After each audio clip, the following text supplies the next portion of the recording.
올랜도 성 김재준 이냐시오 한인성당의 본당 신부인 김명섭 베드로 신부님의 복음 말씀을 통한 강론입니다.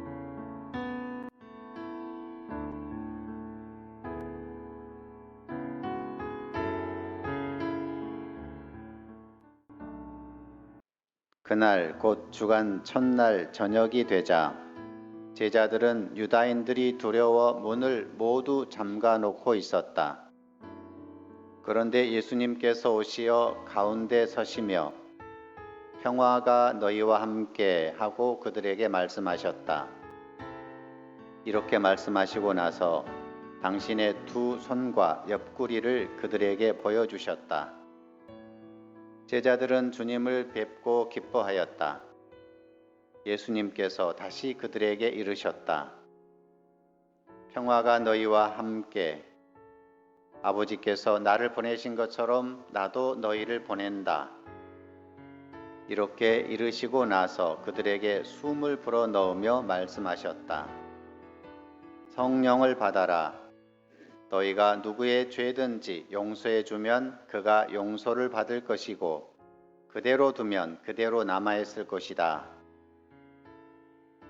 12 제자 가운데 하나로서 쌍둥이라고 불리는 토마스는 예수님께서 오셨을 때 그들과 함께 있지 않았다.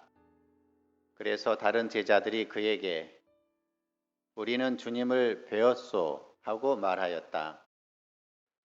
그러나 토마스는 그들에게 나는 그분의 손에 있는 못자국을 직접 보고 그 못자국에 내 손가락을 넣어보고 또 그분 옆구리에 내 손을 넣어보지 않고는 결코 믿지 못하겠소 하고 말하였다.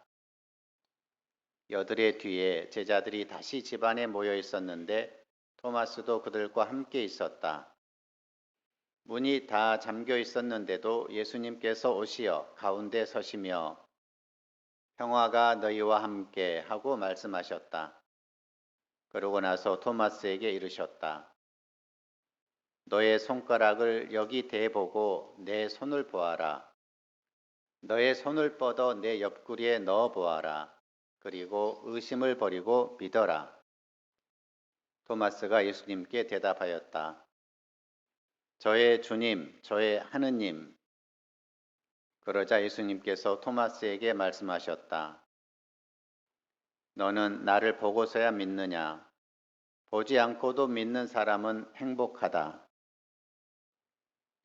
예수님께서는 이 책에 기록되지 않은 다른 많은 표징도 제자들 앞에서 일으키셨다. 이것들을 기록한 목적은 예수님께서 메시아이시며 하느님의 아드님이심을 여러분이 믿고 또 그렇게 믿어서 그분의 이름으로 생명을 얻게 하려는 것이다. 주님의 말씀입니다.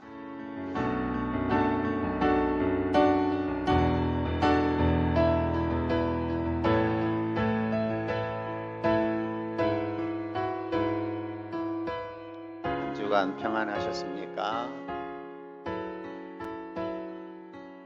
지금 우리 그리스도인들의 공동체는 예수님과 함께 생활했고 예수님의 십자가상 죽음을 목격했으며 부활하신 예수님을 직접 체험했던 첫 번째 그리스도인 공동체의 연속성상에 우리는 놓여 있습니다. 예수님 부활을 경축하는 7주간의 이 부활 시기 동안 독서와 복음 말씀을 통해서 세 종류의 집단을 만날 수 있습니다.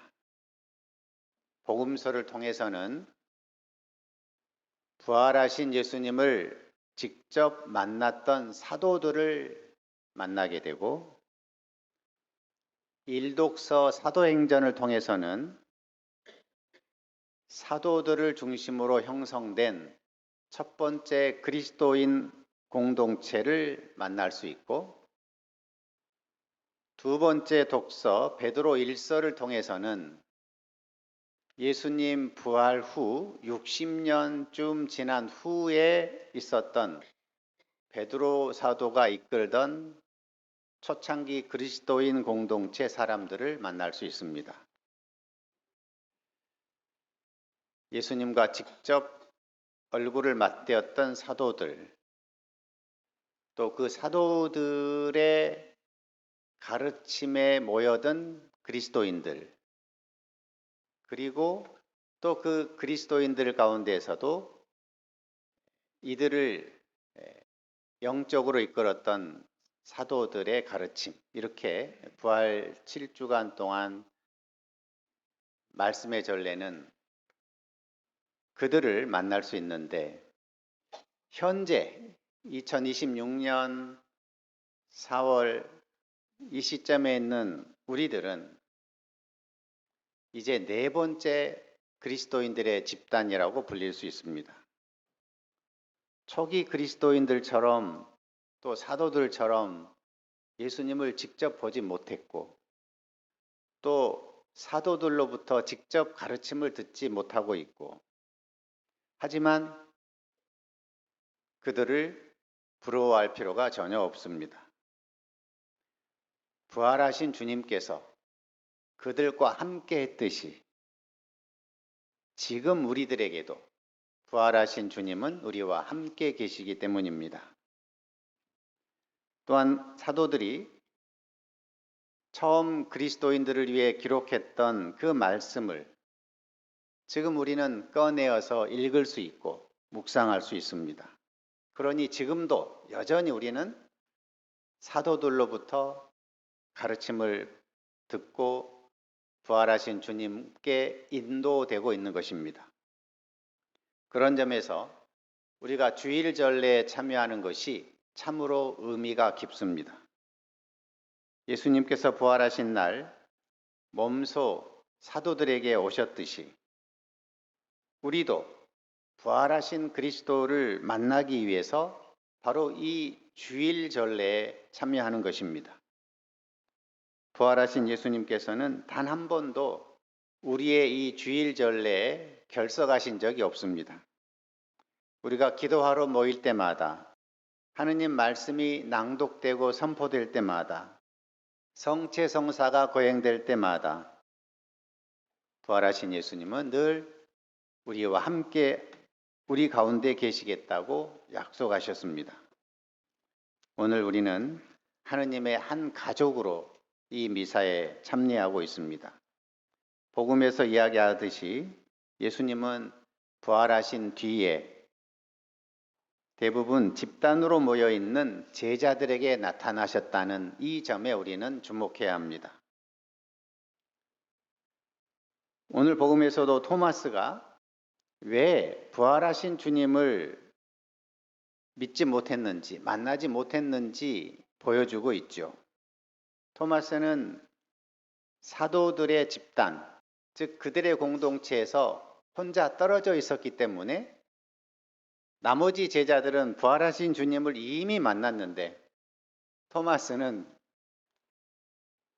그로부터 일주일 뒤에 그 사도들의 공동체에 함께 참석했을 때야 비로소 그들 가운데 나타난 부활하신 예수님을 배울 수 있었습니다. 이와 같이 우리가 주일 전례에 참여하지 못할 때마다 우리도 부활하신 주님과의 만남을 놓칠 수 있다.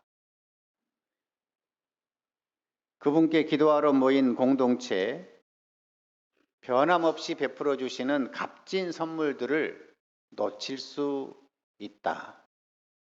우리가 혼자 떨어져서는 안 된다. 그리스도인 공동체, 교회 공동체에 늘 함께 있어야 한다. 이것이 오늘 요한복음 20장이 우리에게 주는 교훈이기도 합니다. 주일 전례에 참여하는 우리에게 부활하신 예수님이 주시는 값진 선물이 있습니다. 첫 번째 선물은 샬롬, 평화입니다.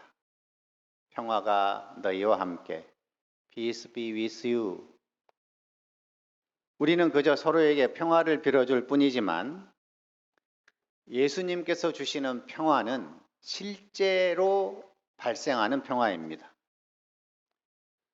제자들이 배를 타고 풍랑에 시달렸을 때 예수님께서 잠잠해져라, 고요해져라 이렇게 명하시자 바람이 멎고 아주 고요해졌다. 이렇게 성경은 기록합니다.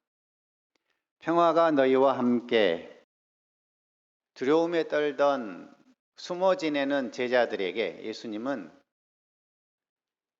이 인사말을 건넸을 때 배 위에서 풍랑에 시달렸던 그때와 똑같은 두려움과 어려움에 직면해 있던 제자들의 마음속에는 고요함과 평화가 깃들었습니다.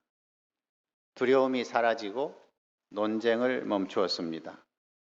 한 번도 경험해 본 적 없는 기쁨과 평화 속에 머물렀습니다.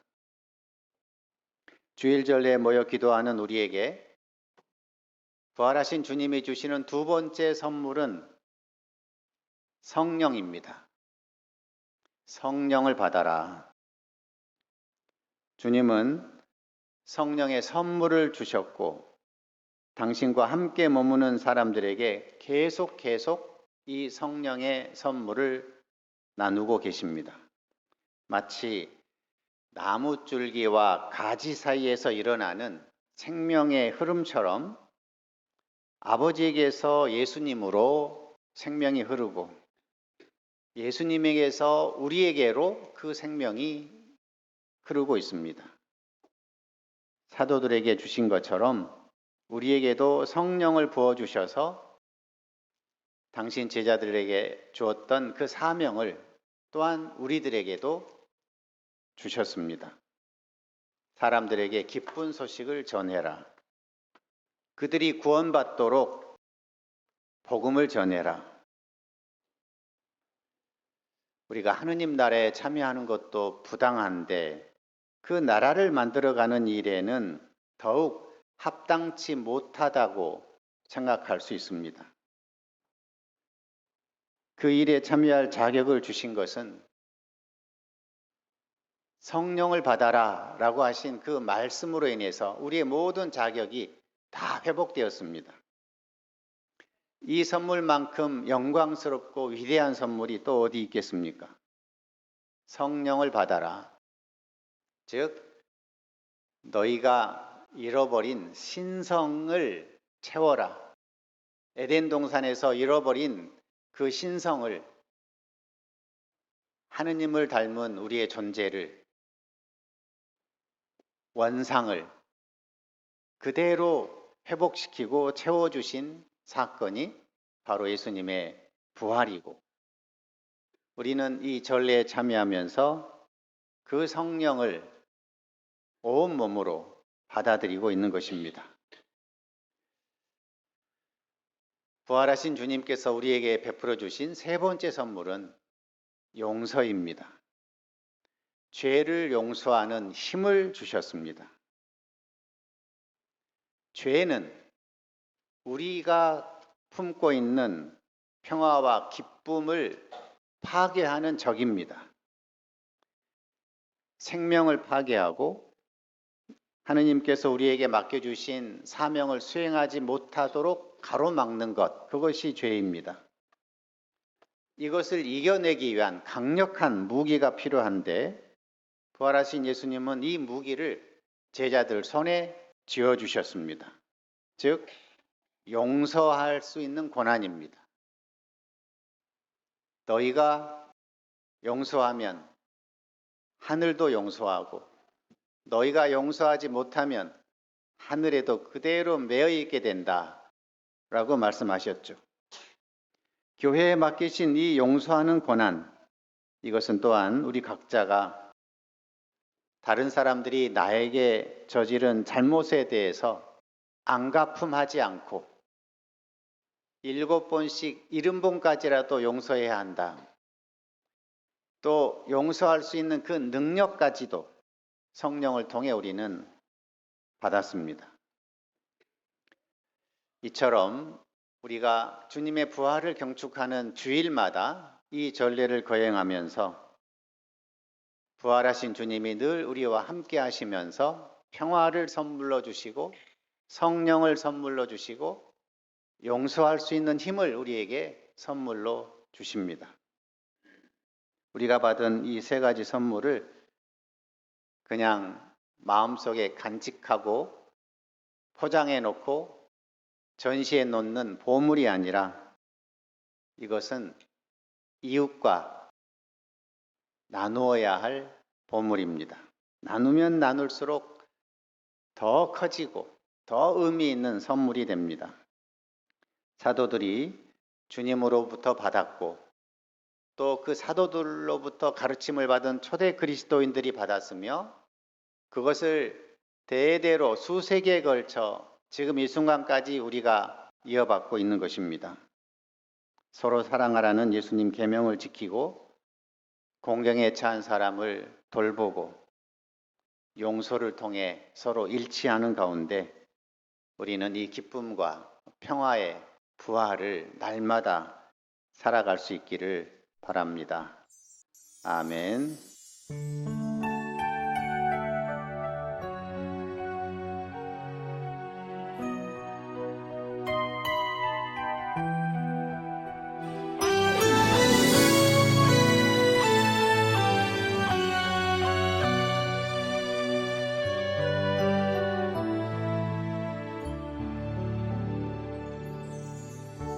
나는 나만 생각했었는데 나를 위해 주님 불렀는데 매자리 선명하신 주님 나를 위해 십자가 위에 서